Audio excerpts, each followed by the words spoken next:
She knew everything about the past life. She was only Mm-hmm. 12. But I had to do work at a deeper level. So we Mm-hmm. went into that past life. Welcome, Supermoms, to Mom's Talk. I am Avani, and our today's guest is a hypnotherapist. Welcoming Dr. Maria Vasudevan. Welcome to the show, Maria. Thank you. Thank you for having me. What is hypnotherapy, Maria? What is it all about? So, to talk about hypnotherapy, first I would have to tell you what is hypnosis. And the tool we use in hypnotherapy is hypnosis. And hypnosis is all about bypassing the critical mind. So, when you are, for example, saying you're calculating numbers or you're doing some math, that is the critical mind. That's the mind that is thinking.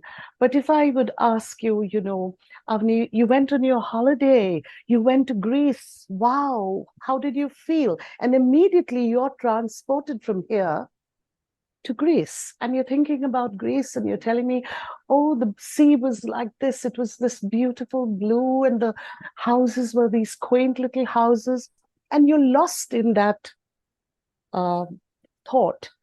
When the client gets into that mode, we utilize that time to get everything that we want to say into the client. Of course, we do a prep to find out Mm-hmm. what the client wants, what's the healing that's required.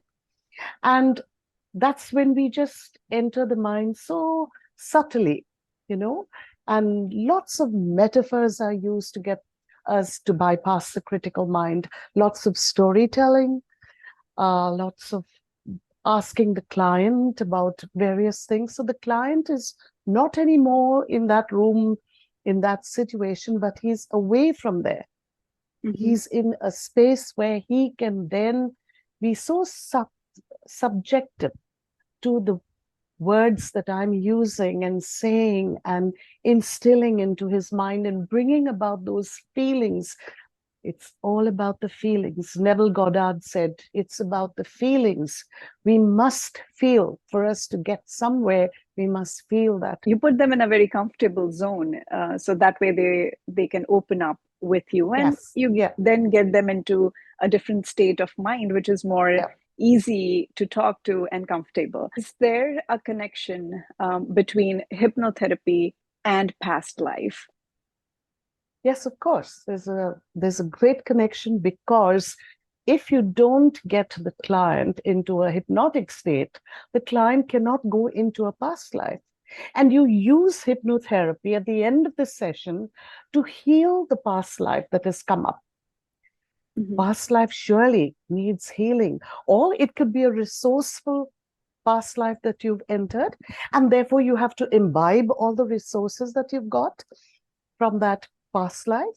And so hypnotherapy is actually everything all around it, whether it's inner child healing, or if it is uh, transpersonal regression therapy, or it's neuro-linguistic programming. You need hypnosis and you need the hypnotherapy. They all Mm-hmm. go hand Mm-hmm. in hand. But it's a beautiful waltz. It's a beautiful dance that you take the client, and the client goes this way, and then you come back and you go in. And the healing is so deep then, very, very deep. Mm-hmm. Have you ever encountered somebody who you would have spoken to who had the memories from their previous life? Sure, I have. I've had a 12-year-old girl who, even without going into hypnosis, would tell me all about her past life. She said she Mm-hmm. was, this little girl, even before I put her into the chair. She said, I was living in Delhi. I was in Safdarjung, was it? No, Sarojini Market, that area. Mm-hmm. And she gave me her telephone number and everything. She knew everything about the past life. She was only Mm-hmm. 12. But I had to do work at a deeper level. So we Mm-hmm. went into that past life. Mm-hmm. But she Mm-hmm. didn't know what had happened to her. She only remembered this. She remembered that they were Hindus. In this life, she was a Christian. She remembered her mother wore a bun and wore a tikka. And in this Mm-hmm. life, her mother, had short hair and didn't have that persona. She talked about her brother, and she was very distraught because she couldn't find this brother. Mm-hmm. Very, very distraught. And actually, she came to me because her mother brought her to me because she was having nightmares and sleepwalking out of the boarding school. She was in the boarding school and she was walking every night. The Gurkha was bringing her back to the room. So Mm-hmm. the authorities were very disturbed that this was going on. And so they thought, no, this has to be worked out and she needs to see a psychiatrist. And so this the girl's mother was my friend. And she called me up and she said, hey, what do? I said, just bring her. And so we Mm-hmm. went into this past life, and then she told me how it was her birthday. She was only a few years old, maybe about 4 years old. And she had got a doll. She wanted a doll. And they went onto the terrace of the Sarojini market area. And I can't remember the name of that place really. And I believe in that area, the buildings have very short parapets.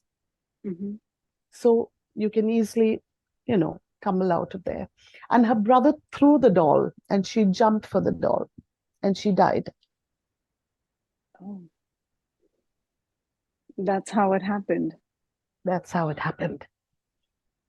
So we didn't only stop with that one life. We did another life where she lived in Kashmir somewhere. And, there was a lot of connection with why she was sleepwalking and being disturbed mentally because these past life memories were coming back to her. And So there after was that, another memory yes, of a past life, previous life. yes. Mm-hmm. So, well, the bottom line is she healed. She never remembered anything after that. It was all on a record. At that time, we used to do these things, record everybody's voice and things like that. So I think she's a working lady now. Mm-hmm. This was many, many years ago in 2002. Right. So let me ask you this, Maria. Is this the hypnotherapy we're talking about? Is this something which is God gifted, or is this something that is a kind of a knowledge that anybody can attain? How is it like? Anybody. See, Milton Erickson, he was the Dada, he was the founder of this hypnotherapy, he was a psychiatrist and he knew about these methods and he used them so brilliantly. And two of his very, very favorite students was Richard Bandler and John Grindler. And they took his concepts of hypnotherapy and they made a study of it, and they came up with something called neuro-linguistic programming, because he would only play on words. Like I said, we use a lot of metaphors, we use a lot of storytelling. And so this can be, you train yourself, you get skilled in learning how to do it. And of course, one needs to study a lot, and I did study a lot.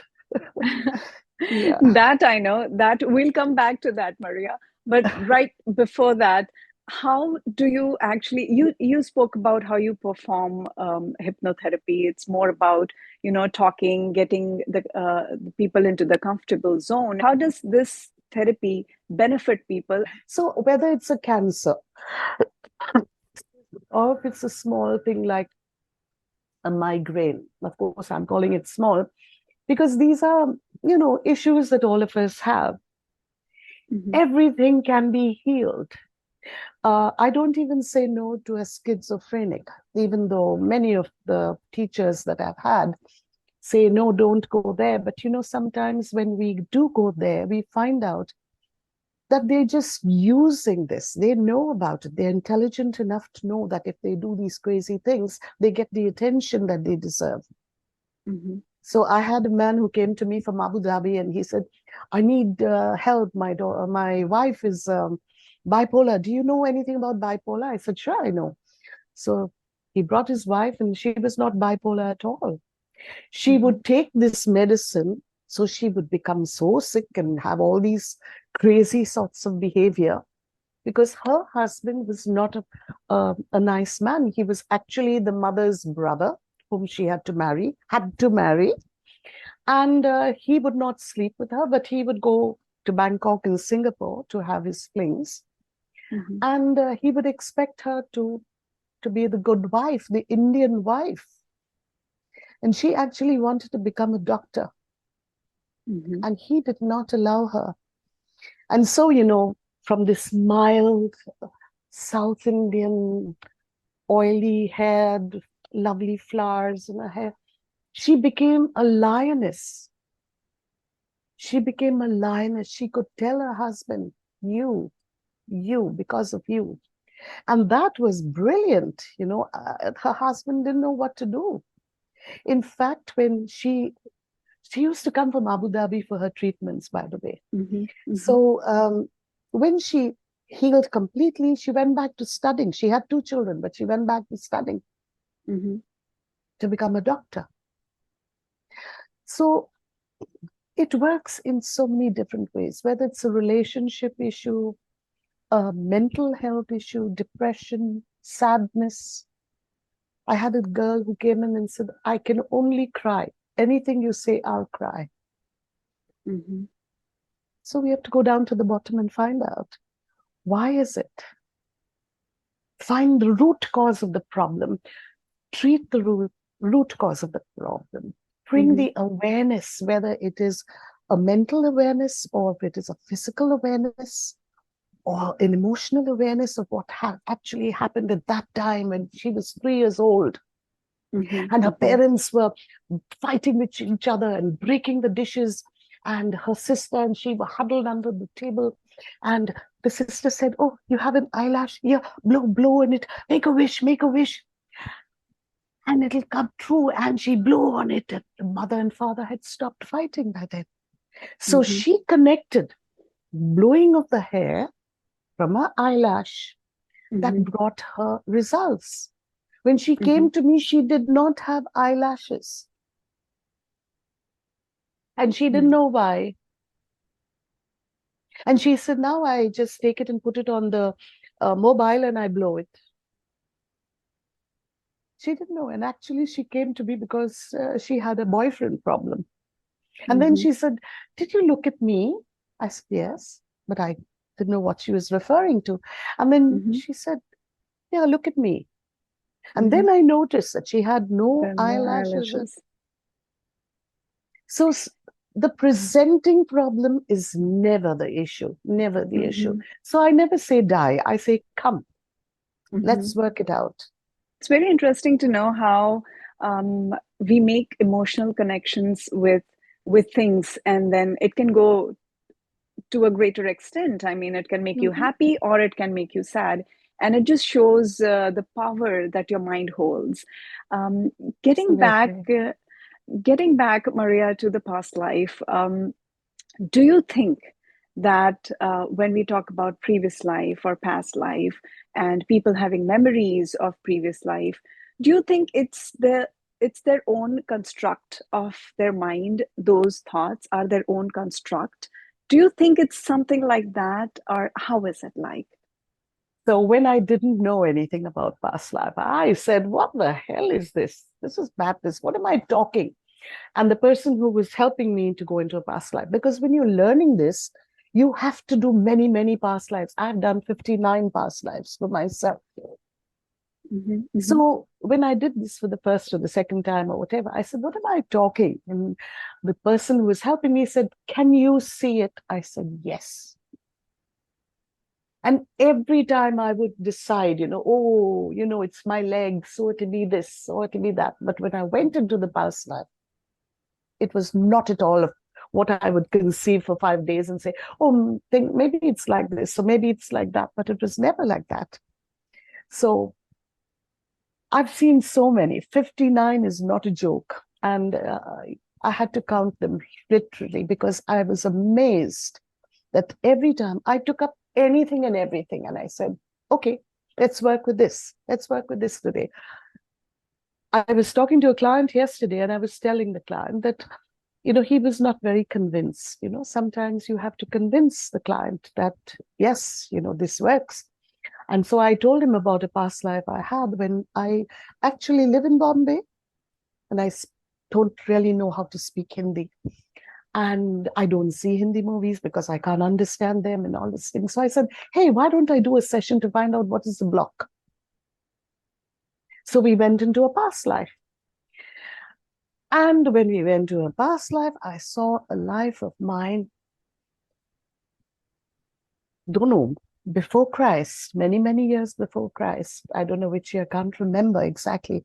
But I was in the Tower of Babel, helping to build it, carrying these huge stones on my back, helping to build this tower. And none of us could communicate with each other. We all spoke different dialects, tongues, I don't know what you would call it.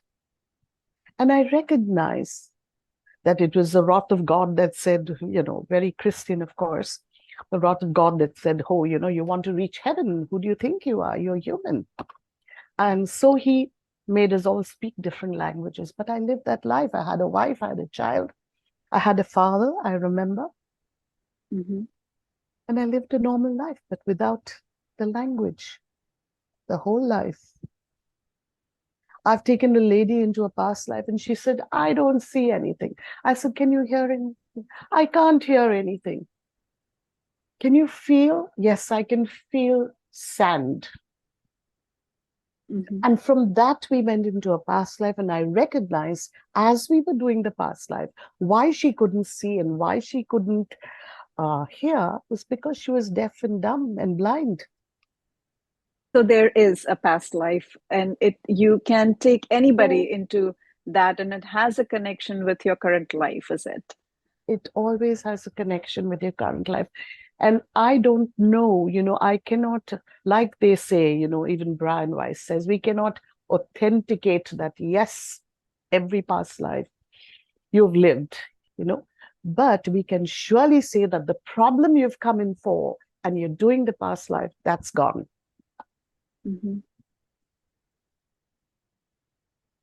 So when we talk about this, when you take them to the past life, and there's a connection that is built, and there is a certain way that maybe they're bothered by something, how do you disconnect that? How do you make that disconnect from their previous life? So when the mind sees and understands, oh my God, I was a villain. I killed so many people in that life. Look what I did. And today, what am I doing? I just want to do charity. I just want to do charity. I want to help people. Yes, of course, you want to help people because, that is the karma you've got from that life. You killed so many people. You don't have to really piece verbally anything to them, to the client.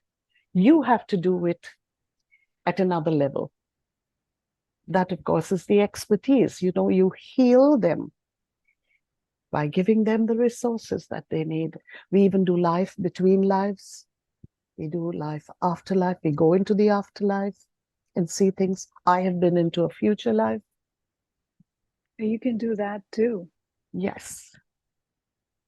How does that work? How can you see what's going to happen in future? I don't know, because, life is not linear. You can see something in 800 BC, and at the same time, you can see something in, I saw a life in 2050, I think it was.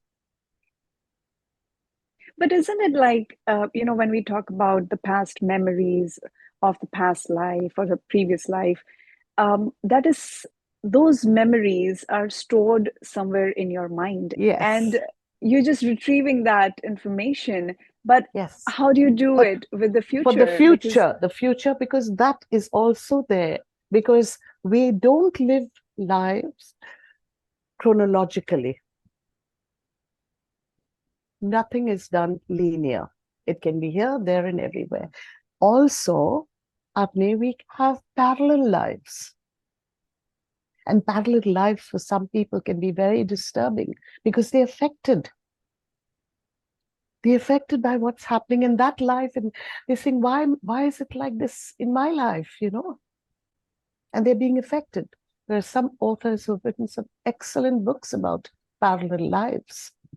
How has been your journey like from childhood? How was it like from childhood? I know you were a singer and you performed on stage, on television, radio. From being a singer to being a hypnotherapist and getting all these degrees, how did that happen? How was your journey like? Okay, my journey was very long and tough. And I think that the most important thing that happened to me was that I was born very poor. My father died when I was 3. We were 5 children. I had an uneducated mother, and we had to work for our living. We worked and we brought in every little coin that we could bring into the table. And we ate whenever there was food. When there was no food, we didn't eat. I couldn't even go to school because the first day of my schooling, we had to pay for it. So I went to school only when I was a big girl. And I felt very ashamed. It was not a good place to be in. However, the one thing I wanted to do in my life, I wanted to be a person who would have something in life to say, yes, I am this. And I didn't want to be like everybody else. So anyway, I passed my schooling, and then, oh yes, my singing. My singing was my neighbor. She was a great soprano, mezzo soprano in Broadway. And she said, come on down, let's teach you how to sing. And from the age of 3, I've been performing, and she used to train me.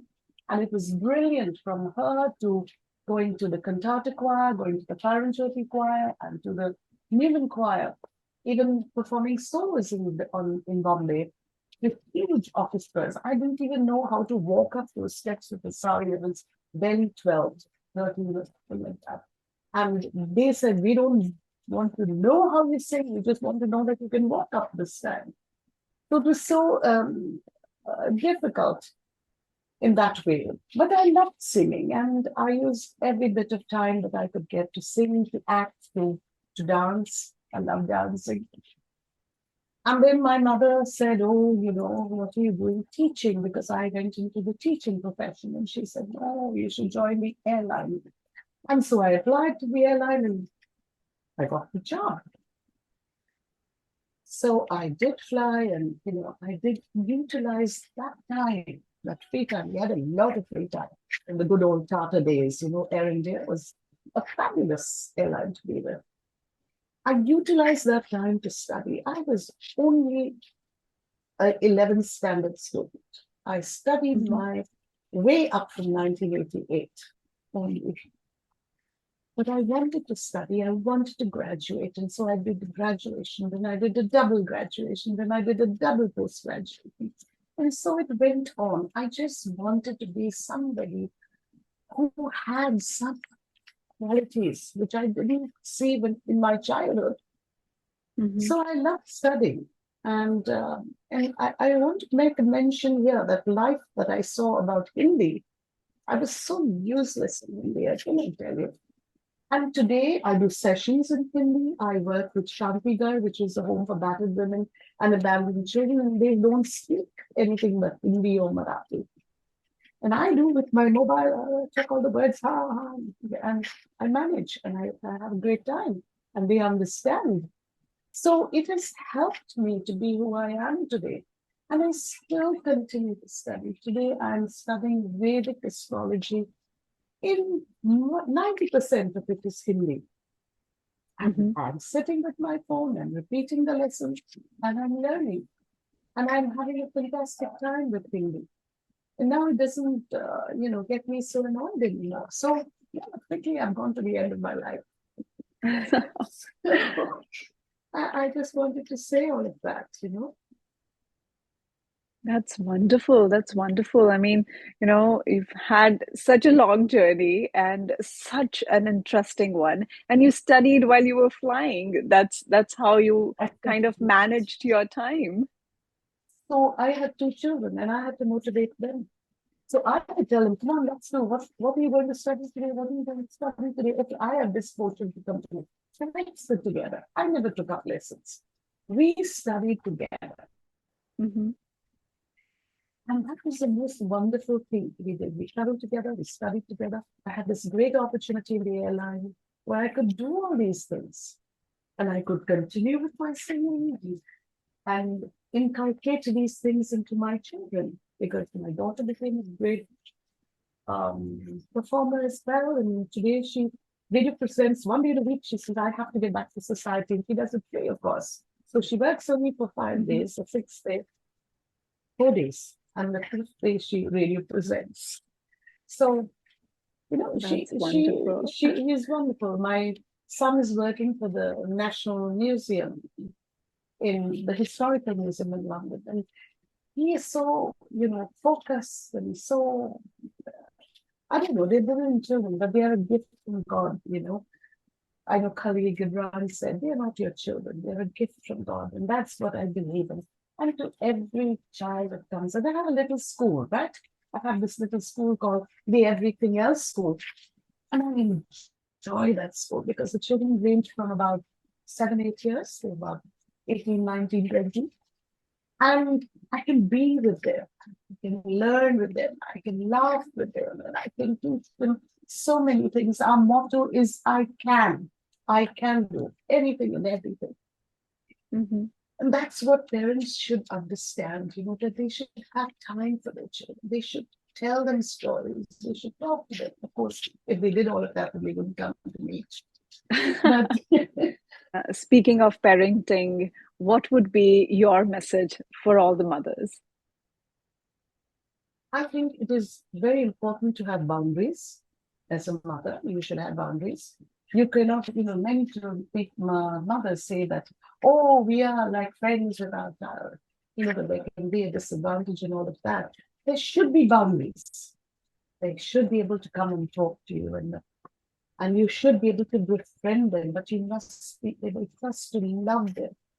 What do they want more than, unconditional love? What do they want more than that? You put your arms around them and you hug them and you hold them. And then top of the world, my students come to me and they want me to hug them. And I enjoy it. I love it. It is the most beautiful thing for me. And my own children tell me, Amma, you're crazy. Why do you have this school? Give it up. It just ties you down. And I said, no, I love them. They're all my bachas. And I want to be with them because it's so wonderful. The sensation is so wonderful. So that's why I think every parent should give their child that hug, that extra kiss, have the time for them. We are all buried into our mobiles, into our laptops, into our iPads and things like that. It is so important to be there for your child, to be there. They're watching you, they're observing you all the time, and they're palpating. Why did she say that? How did she say that? It's all like that. So they know, they understand. We think they don't. But they're learning all the time. And they're learning from you. So you have to be a great mom. I think that is the most important thing.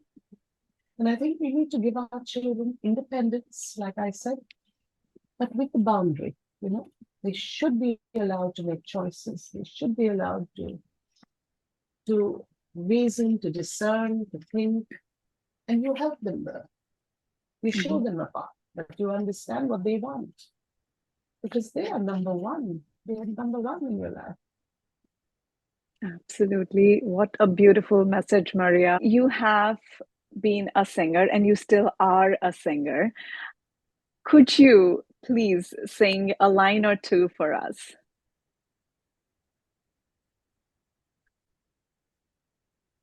And when you walk into your bed at night, and when you lock and close the door, just think of those out in the cold and dark, 'cause there's not enough love to go round. No, there's not enough love to go round. And sympathy is what you need, my friend. And sympathy is what you need. And sympathy is what you need, my friend. Oh, there's not enough love to go round. Beautiful, beautiful, Maria.